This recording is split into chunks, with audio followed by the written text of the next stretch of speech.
Magkasunod na nagkasunog sa Maynila kanina hapon. Sa Santa Cruz, sumiklab ang sunog sa tapat ng isang elementary school. Saksi, si Jamie Santos.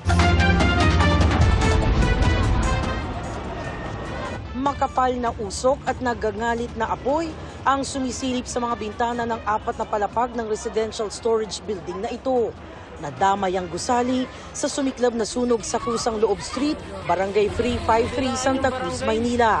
4:05 ng hapon, itinaas ang unang alarma. Ilang minuto lang ang lumipas, iniakyat na ito sa ikalawang alarma. Sunod-sunod ang dating ng mga bumbero.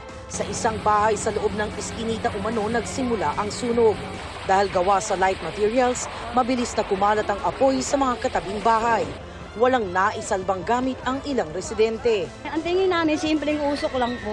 Hindi na po, umakit ako, kaya nakita ko apoy ng taas na agad eh. Kaya hindi ko na kaya, wala po akong maisalba kahit ano. Ang ilang nasunugan, naniniwalang sinadya ng isa sa kanilang kapitbahay ang sunog. Kahit ultimo mga papeles, wala po kami naisalba. Yun po yung ang inaano po namin talaga. Yun po ang gusto namin, kailangan po mahuli po yung tao na yan. We will going to collaborate po lahat po ng ating mga ebidensya kung mag-uugnay ho ba to sa mga sinasabi po ng mga nakasaksi po.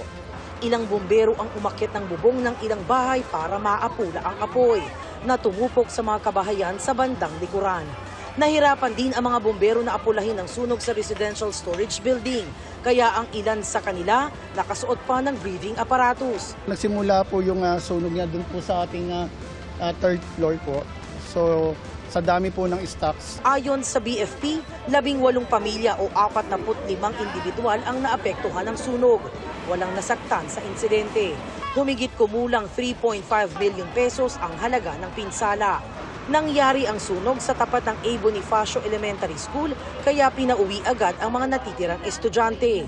Binuksan po namin yung back gate po sa may Tayuman side po para doon po sila lumabas kasi marami na pong mga bombero po dito para hindi na rin po. At saka yung usok po kasi kanina malaki na po. Medyo hapon naman na po yung lumabas. So mga lagpas 4 na po. Kaya yung mga bata po naghahanda na rin naman po silang umuwi. Dalawang magkahiwalay na sunog naman ang sumiklab sa Tondo, Maynila ngayong hapon.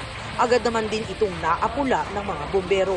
Para sa GMA Integrated News, ako si Jamie Santos, ang inyong saksi.